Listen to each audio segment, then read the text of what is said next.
Right breaking news చూస్తున్నాం. Aghori alias Srinivas Mokila police stations కి కస్టడీలోకి ఆయన తీసుకున్నట్టు కూడా తెలుస్తోంది. అయితే ఇంతకీ ఎందుకు కస్టడీలోకి తీసుకున్నారు అనేది ఒక్కసారి కనుక చూసుకున్నట్లయితే ప్రెసెంట్ తను యూజ్ చేస్తున్న కార్ కావచ్చు, ఆర్ఎల్స్ తన బ్యాంక్ బ్యాలెన్స్లు కావచ్చు, లేకపోతే పూజలు చేస్తానని చెప్పి చాలా మంది దగ్గర తన డబ్బులు తీసుకున్న యొక్క మొత్తం కూడా మనం చూస్తూ ఉన్నాము. అయితే వీటన్నిటికీ కూడా సంబంధించి తను క్లారిఫికేషన్ ఇచ్చుకోవాలి. ఆ కార్ ఎవరిచ్చారు, లేకపోతే తన అకౌంట్లోని 2 కోట్ల పైగా తన అమౌంట్ ఉంది అని చెప్పి కూడా ఇప్పటికీ బయటకు అందుతున్న సమాచారం. మరి ఈ డబ్బంతా కూడా ఎవరిచ్చారు, ఎక్కడి నుంచి ఇచ్చారు, తను ఏమేం పూజలు చేస్తే ఈ డబ్బంతా కూడా తన అకౌంట్లోకి వచ్చింది, అలాగే ఎంతమంది అమ్మాయిలు మోసం చేశాడు, ఎంతమందికి పూజలు చేస్తానని చెప్పి ఎంత డబ్బులు తీసుకున్నారు అనే దానిపైన విచారణ కొనసాగుతుంది. అయితే 2 రోజుల పాటు శ్రీనివాస్ని మోకిలా పోలీస్ స్టేషన్ కస్టడీలోకి తీసుకున్నట్టు కూడా తెలుస్తోంది. ఈ నేపథ్యంలోని మనం గతం నుంచి కూడా అందరూ మాట్లాడుకుంటూనే ఉన్నాం. అసలు ఈ కార్ అనేది ఎక్కడి నుంచి వచ్చింది అని చెప్తే పలుమారు సార్లు శ్రీనివాస్ మీడియా పరంగా కూడా చెప్పడం జరిగింది. తనకున్న భక్తుల్లోని ఒకరు వచ్చి అపారమైన భక్తితోని తను అట్లా స్టార్టింగ్లోని దిగంబర్గా తిరగడం వలన అట్లా మీరు తిరగడం మేము చూడలేకపోతున్నాము, సో మీరు అలా ఎక్కడికి పడితే అక్కడికి వెళ్ళకండి, అలా దిగంబర్గా తిరగకండి అని చెప్పి భక్తుల ప్రేమతోని కార్ అనేది ఇచ్చారు అని చెప్పి తను చెప్పుకుంటూ వచ్చారు. అయితే ఈ రోజు మొత్తం కూడా బట్టబయలైంది. ఆ కారు ఎటువంటి భక్తులు కూడా ఇవ్వలేదు. తినకి సన్నిహితుడిగా తమిళనాడులోని ఒక వ్యాపారవేత్త ఎవరైతే ఉన్నారో తన పేరు పైన ఆ కార్ అనేది రిజిస్టర్ అయ్యి కూడా ఉంది. అండ్ ఆ రిజిస్ట్రేషన్ పేపర్స్ కూడా మీరు బిగ్ టీవీ స్క్రీన్ పైన ఎక్స్క్లూజివ్గా కూడా చూడొచ్చు. మరి తిను ఎందుకు ఆ కార్ ఇచ్చాడు, తన అసలు భక్తుడు అని చెప్పి తిను ఎందుకు అబద్ధం చెప్పాడు, అసలు శ్రీనివాస్కి ఇతనికి ఉన్న సంబంధం ఏంటి అన్న విషయాలు కూడా ఇంకా క్లియర్గా తెలియాల్సి ఉంది. అయితే కస్టడీలోకి తీసుకున్న తర్వాత అసలు పోలీసులు కేవలం తన అకౌంట్లో ఉన్న డబ్బుల గురించి, లేకపోతే ఈ కారు వివరాలే అడగబోతున్నారా, లేకపోతే ఇంకేమైనా అడిగే అవకాశాలు ఉన్నాయా అనే దాని గురించి మనం క్లియర్గా తెలుసుకునే ప్రయత్నం చేద్దాం. రైట్, ఫోన్ ఇన్లోని ఆజాద్ అడ్వకేట్ని తీసుకుందాం. రైట్,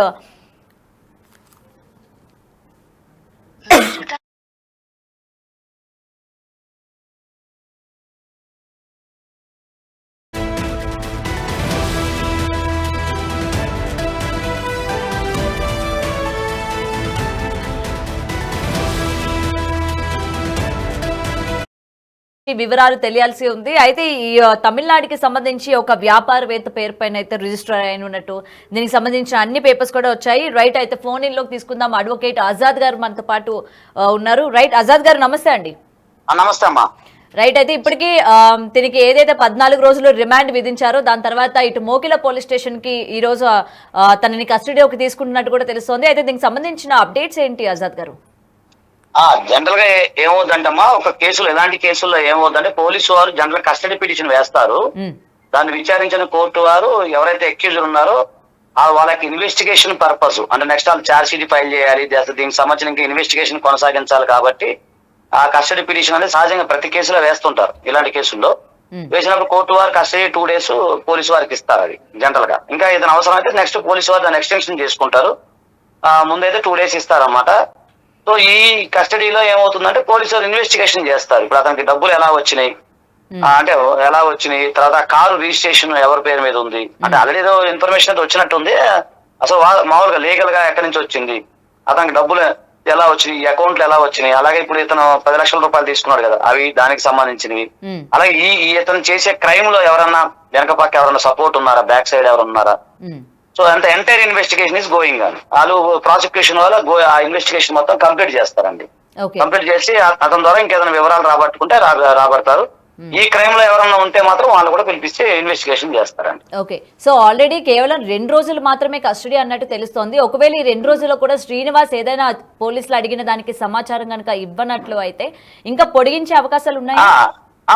ఉంటుందండి. దాన్ని అంటే వాళ్ళు ఇచ్చిన సమాచారము తర్వాత సరైన ఇంకా ఇన్వెస్టిగేషన్ ఇంకా సరిపోకపోతే ఎక్స్టెన్షన్ పిటిషన్ వేసుకుంటారు. వేసుకున్న మళ్ళీ దాని కోర్టు వారు విచారించి మళ్ళీ 2 days తర్వాత 3 days అట్లా ఎక్స్టెన్షన్ చేసే అవకాశం ఉంటుంది. అండ్ ఇంకొకటి ఆజాద్ గారు, ఇప్పుడు రాధా కేసు మీరే టేక్ఆఫ్ చేస్తున్నారు కాబట్టి ఇక్కడ అయిపోయిన తర్వాత మళ్ళీ కరీంనగర్ లో కూడా అతను అటెండ్ అవ్వాల్సి వస్తుంది. కరీంనగర్ లో కూడా అతని పైన కేసు నమోదైంది కాబట్టి దానికి కూడా సంబంధించి కస్టడీలో ఉండాల్సి వస్తుంది అని చెప్పి కూడా కొంత ఇన్ఫర్మేషన్ వినిపిస్తోంది. సో దీనికి సంబంధించి ఏంటి, మీరు రాధా కేసులోని ఎటువంటివి టేక్ఆఫ్ చేశారు, ఇంకా ఎలా ముందుకెళ్ళబోతున్నారు? అంటే అది ఇంకా ఇన్వెస్టిగేషన్ దాంట్లో ఉందండి. ఇన్వెస్టిగేషన్ నడుస్తా ఉంది. ఆ పోలీసు వారు కూడా దాని మీద కొంత చేస్తా ఉన్నారు. అంటే మొత్తం జరిగింది వాటి సీన్ ఆఫ్ అఫెన్స్ ఇవన్నీ జరుగుతాయండి. సీన్ ఆఫ్ అఫెన్స్ తర్వాత ఆమెకు సంబంధించిన వివరాలు ఇవన్నీ చేస్తారు. ఇప్పుడు వాళ్ళ ఇన్వెస్టిగేషన్ వాళ్ళు నడుస్తుంది. మా దగ్గర ఉన్న ఆధారాలు మేము సబ్మిట్ చేశాము. అదే మీరు అడిగారు, అప్పుడు మీరు స్టార్టింగ్ రోజు కొన్ని ఆధారాలు అడిగారు కానీ మేము కొన్ని చూపించలేకపోయాం. ఎందుకంటే కేసు బలహీన పడుతుందని చెప్పి మీకు మీడియా కొన్ని ఇవ్వలేకపోయాం. అలాంటి ఆధారాలు ఏవైతే ఉన్నాయో కేసుకు బలమైన ఆధారాలు మేము ఇచ్చాము. అది పోలీసు వారు దాని మీద ఇన్వెస్టిగేషన్ చేస్తున్నారు. తర్వాత అది కూడా మీకు నెక్స్ట్ దాని విషయంలో కూడా పీటీ వారెంట్ కూడా వేసే అవకాశాలు ఉన్నాయి. ఆ వేసి అతన్ని మళ్ళీ అక్కడ జైలుకి కూడా తరలించే అవకాశాలు కనబడతా ఉన్నాయి. అది ప్రొసీజర్ లో భాగం అదంతా. ఇప్పుడు రాధ కేసు తీసుకున్నారా అండి పోలీసులు? తీసుకున్నారు. దాని మీద ఇన్వెస్టిగేషన్ అయిపోతుందండి. నాకు తెలిసి ఇవాళ రేపు మరి అది కూడా ముందుకెళ్తుంది. అయితే కొంత గోప్యత ఉండాలి కదా. ఇదివరకు లాగా మనము ఆమెని అప్పటి వరకు కూడా ఆమెకి అంటే లీగల్ పరిధిలో ఆమె రాలేదు కాబట్టి ఆమె పేరు వాడాల్సి వచ్చింది. ఇప్పుడు మనం బాధితురాలుగానే మాట్లాడాలి. ఎందుకంటే ఒక లీగల్ పరిధి వచ్చేసింది కాబట్టి మనం ఒక బాధితురాలుగానే మనం చూడాలి. సో దీనికి సంబంధించి కేసు కొంచెం ఇన్వెస్టిగేషన్ దశలో ఉంది కాబట్టి కొంత పోలీసు వారి గోప్యత అనేది పాటిస్తారు కామన్ గా. నేనే అడిగినా కూడా నాకు ఎవరు తర్వాత ఇది అయిపోయిన తర్వాత వాళ్ళే మనకి దానికి సంబంధించిన ఎఫ్ఐఆర్ కానీ అవన్నీ డీటెయిల్స్ వస్తే నేను మీకు ఖచ్చితంగా మీకు సపోర్ట్ చేస్తాను. ఓకే రైట్ ఆజాద్ గారు, అయితే దీనికి అకౌంట్స్ కావచ్చు, అకౌంట్స్ హ్యాండిలింగ్ కావచ్చు, లేకపోతే ఇవన్నీ కూడా గతంలో చెప్తూ వచ్చాడు శ్రీనివాస్ తాను చదువుకోలేదని చెప్పి, లేకపోతే ఇవన్నీ కూడా మరి బయట నుంచి తిన అకౌంట్స్ అవన్నీ కూడా ఎవరు హ్యాండిల్ చేస్తున్నారు, లేకపోతే వీళ్ళ ఫ్యామిలీ మెంబర్స్ ఇన్వాల్వ్మెంట్ ఏమైనా ఉందా అన్న దానిపైన ఏమైనా సమాచారం ఉందా ఆజాద్ గారు? అంటే చదువుకోలేదు అనేది కాదండి. ఎందుకంటే నాకున్న అనుభవం, అంటే నాకున్న ఎక్స్పీరియన్స్ నేను మీకు చెప్తున్నాను. ఇతను చదువుకోలేదు అవన్నీ కాదు. బ్యాంక్ ట్రాన్సాక్షన్ ఇతనికి నాలెడ్జ్ ఉంది. ఎందుకంటే మనం చూసాము ఆమె దగ్గర 3 లక్షలు ఎలా తీసుకున్నాడు, ఈమె దగ్గర 3 లక్షలు ఎట్లా తీసుకున్నాడు, దాన్ని ఎలా వాడుకున్నాడు, ఫోన్ పే, తర్వాత అతను ఫ్యాన్సీ నెంబర్స్ ఇవన్నీ కూడా మనం చూస్తా ఉన్నాం. అతనికి అవుట్ ఆఫ్ నాలెడ్జ్ ఎక్కువ ఉంది. అతను చదువుకున్నాడో లేదో నాకు తెలియదు కానీ అతనికి జనరల్ నాలెడ్జ్ ఎక్కువ ఉంది. ఎందుకంటే దేశం మొత్తం తిరుగుతున్నాడు, అతనికి అన్ని భాషలు మాట్లాడతాడు, అలాగే అవుట్ ఆఫ్ నాలెడ్జ్ ఎక్కువ ఉంది. ఖచ్చితంగా బ్యాంకింగ్ ట్రాన్సాక్షన్ అతను నాలెడ్జ్ ఉందండి. అంత అమాయకుడు అయితే కాదు, నాకు తెలిసి అయితే కాదు. దీనిపైన ఇంకా చేస్తున్నారు. ఇంకెవరో తమిళనాడులో సంబంధించి, అంటే నాకు తెలియదు, నిన్న మొన్న నేను న్యూస్ చూస్తే తమిళనాడులో సంబంధించిన ఎవరో ఉన్నారు పొలిటీషియన్ అని చెప్పి మీరే అంటే ఏదో ఛానల్ మొత్తం చూశాను. ఏ ఛానల్ నాకు తెలియదు కానీ ఏదో ఛానల్ లో చూశాను వాళ్ళు ఉన్నారని. తర్వాత ఇది ఎవరో పేరు మీద ఉందని చెప్పేసి, ఇది కారు వేరే వాళ్ళ పేరు మీద ఉందని చెప్పేసి. తర్వాత ఇంకొక విషయం చెప్పాలమ్మా మీకు. నాకు తెలిసిన సమాచారం మేరకు అంటే ఇంకా కొంతమంది బాధితులు ముందుకు రాలేదు. మనకు తెలిసిన బాధితులు ఎవరైతే ఉన్నారో వారు కొంతమంది ఇప్పుడు ఎవరైతే మేము కేసు మా క్లయింట్ ఎవరైతే ఉన్నారో వాళ్ళ టచ్ లో ఉన్నారు. సో వాళ్ళ పేర్లు బయటకు రాకూడదు, వాళ్ళు బయటకు చెప్పట్లేదు. వాళ్ళు చెప్పేది ఏంటంటే ఆ త్రిశూలాలు ఏవైతే 2-3 త్రిశూలాలు వాళ్ళే తయారు చేయించినట్టు. ఓకే, అంటే ఇప్పుడు శ్రీనివాస్ చేతిలో ఉన్న త్రిశూలం అంటున్నారా? అవునండి, త్రిశూలాలు ఇతను వేరే వాళ్ళ దగ్గర తీసుకున్నాడండి. తర్వాత స్టిక్కర్స్, ఆ కారు మీద స్టిక్కర్స్ ఇవన్నీ కూడా వేరే బాధితులు ఉన్నారు. దానికి వేరే బాధితులు కూడా ఖర్చు పెట్టారంట. అవి వాళ్ళు ముందుకు రమ్మంటే లేడీసేనండి. లేడీస్ అంటే భార్యాభర్తలు అనేది తెలుస్తా ఉంది. అది అటు సైడ్ అండి, వాళ్ళూరు సైడ్. అది నాకు ఆ ఏరియా నాకు తెలియదు, కరీంనగర్ తప్ప పేర్లు అవి గుర్తురావు నాకు. ఏదంటారు ఆ ఏరియా, పెద్దపల్లి ఏదో కరీంనగర్, అదే ఆ ఏరియా మొత్తానికి. వీళ్ళుండే ఏరియా ఏంటంటే వీళ్ళుండే ఏరియా ఏదో ఉంది, ఆ ఏరియా సంబంధించిన వ్యక్తులు అనేది తెలుస్తుంది మొత్తం మనకి. అంటే కరీంనగర్ సైడ్ సంబంధించిన వ్యక్తులే ఎక్కువ మంది బాధితులు ఉన్నారు అనేది 2-3 మాకు ఇన్ఫర్మేషన్ ఇచ్చారు. కానీ వాళ్ళు బయటకు రావట్లేదు. బయటకు వచ్చి మేము ధైర్యంగా చెప్పలేం సార్, మా కుటుంబాలు ఉన్నాయని చెప్తా ఉన్నారు అన్నమాట. ఓకే, అంటే ఇప్పుడు ఎవరైతే బాధితులు ఉన్నారు అంటున్నారు కదా, అందులోని శ్రీనివాస్ పెళ్లి చేసుకున్న బాధితులు కూడా ఉన్నారా? అంటే ఇంకెవరైనా అమ్మాయిలు ఫైనాన్స్ లేదమ్మా, ఫైనాన్స్ బాధితులు మాత్రమే, పెళ్లి సంబంధించిన బాధితులు కాదు, ఫైనాన్స్ సంబంధించిన బాధితులు. ఓకే, అంటే వాళ్ళు కూడా డబ్బు పెట్టారనమాట. అంటే పూజల పరంగా పెట్టారా, లేకపోతే తిన పోషణ కోసమా, లేకపోతే కార్ మెయింటెనెన్స్ అని చెప్పి ఏమైనా డబ్బులు పెట్టారా? రైట్, వాళ్ళు చెప్పడం ఏంటంటే ఇదే సేమ్ పూజలు చేస్తారని చెప్పేసి, తర్వాత కారు మెయింటెనెన్స్ అని, కార్ ఏదో యాక్సిడెంట్ అయింది అక్కడ మధ్యప్రదేశ్ యాక్సిడెంట్ అయింది, నా కారుకి అది కావాలని, కారుకి ఇది చేయించాలని, అట్లా ఆ విధంగా తీసుకున్నారని చెప్పి వాళ్ళు చెప్తున్నారు. అంటే వాళ్ళు ఇంకా పూర్తిగా బయటికి రావట్లేదు.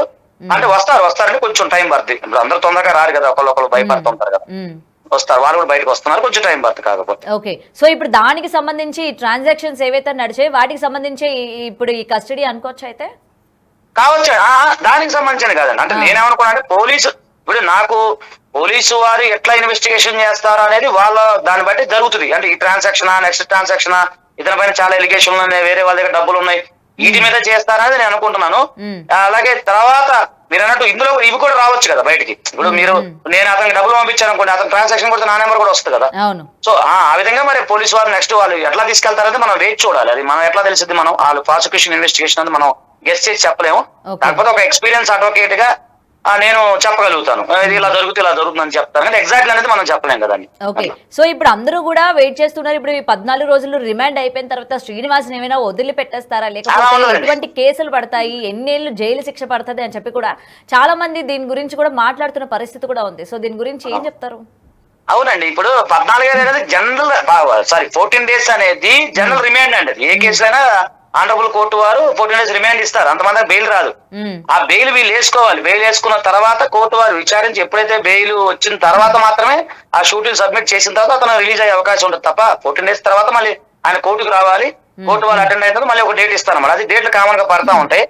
ఈ లోపల మేము మా కేసు కూడా ముందుకు వస్తే అక్కడ కూడా మేము అటెండ్ చేయించే అవకాశాలు ఉంటాయండి. ఓకే, మీరు రాధ చేత ఎటువంటి కేసులు పెట్టించారు అంటే ఇవన్నీ కూడా బలపడ్డానికి ఇటు తన ద్వారాగా బాధితులు కూడా ఉన్నారు కాబట్టి, మోసపోయిన అమ్మాయిలు ఉన్నారు కాబట్టి ఎటువంటి కేసులు పెట్టారు, ఆ కేసుల పైన ఎటువంటి చర్యలు అంటే ఎన్నేళ్ళు జైలు శిక్షలు పడే అవకాశాలు ఉన్నాయి, అంటే వాటి యొక్క ప్రభావం?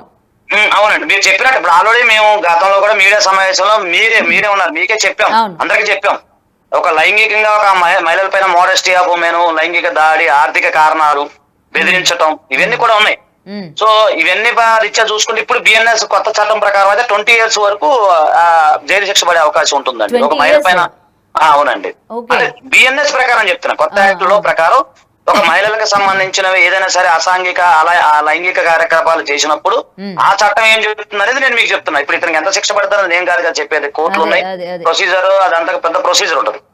బిఎన్ఎస్ ప్రకారం ఒక మహిళల పైన అన్యాయం చేసినా, చీటింగ్ అయితే 7 years 318, మిగతాది అమ్మాయి లైంగిక దాడులు ఇవన్నీ ఉన్నాయి కాబట్టి ఆ రోజు మీకు మేము అన్ని చెప్పాము ముందే. సో ఇప్పుడు కొంత ప్రొసీజర్ లో ఉంది కాబట్టి కొంత ఇంకా నాకు కొంత సమయం కావాలి. ఎందుకు అని మీరు అడిగితే ఆ పోలీసు వారు ఇన్వెస్టిగేషన్ చేసిన తర్వాత వాళ్ళు ఏమన్నా పబ్లిక్ గాని ప్రెస్ మీట్ పెడతారా, లేకపోతే అది ఏం జరిగింది అనేది అప్పుడు దాకా మనం వేచి చూడాల్సింది. ఇప్పుడు ఇన్వెస్టిగేషన్ గోయింగ్ అండి, అక్కడ జరుగుతా ఉంది. ఓకే, సో మీరు ఏమైనా వెళ్లే ప్రయత్నం చేస్తారా, అంటే చేస్తున్నారా? ఏమైనా శ్రీనివాసన్ కలవడం కానీ, ముఖ్యంగా మీరు రాధ కేసు టేకప్ చేశారు కాబట్టి దాని గురించి మీరేమైనా తెలుసుకోవాలని కానీ ఏమైనా కలిసే ప్రయత్నం ఏమైనా చేస్తున్నారా? లేదమ్మా, నాకు అలాంటి అసలు ముందు నాకు టైం సరిపోవట్లేదు. మీరు చూసే లాస్ట్ వీక్ అంతా బిజీగా ఉన్నాను, నా పర్సనల్ పనులు ఉన్నాయి, ప్లస్ నా ప్రాక్టీసింగ్ ఉంది, నేను సుప్రీంకోర్టులో కూడా ప్రాక్టీస్ చేస్తా. ఇక్కడ నాకు టైం సరిపోవట్లా. ఏదంటే ఆమె ఒక అన్యాయం జరిగింది, మన దగ్గరకు వచ్చారు, మనం ఆమెకి చేసాం తప్ప అంత తీరిగా సమయం లేదు తల్లి. అంటే మా జూనియర్స్ ఉన్నారు, ఏదైనా ఉంటే రాధిక గారికి వాళ్ళు టచ్ లో ఉన్నారు, వాళ్ళు ఏదన్నా గైడ్ లైన్స్ ఇస్తున్నారు తప్ప మేము వెళ్ళి కలిసి అంత టైము ఓపిక లేదమ్మా, అసలు అంత లేదు, అసలు అవకాశాలు లేవు, జీరో. అదండి అన్యాయం ఒకటమ్మా, గౌతమి గారు ఎక్కడైతే అన్యాయం జరిగిద్దో ఆజాద్ అక్కడ ఉంటాడు. ఈ సందర్భంగా ఏం చెప్తున్నా, ఎవరన్నా బాధితులు ఉంటే ముందుకు రండి, లేదు ఎవరన్నా సామాజిక అంశాల పట్ల ఎవరికన్నా ఏదన్నా ప్రాబ్లం అయితే, ప్రజా సమస్యలు ఏదైనా ప్రాబ్లం అయితే నేను ఎప్పుడు కూడా ముందుకు వస్తాను. అది మీకు అందరికి తెలిసిన విషయమే.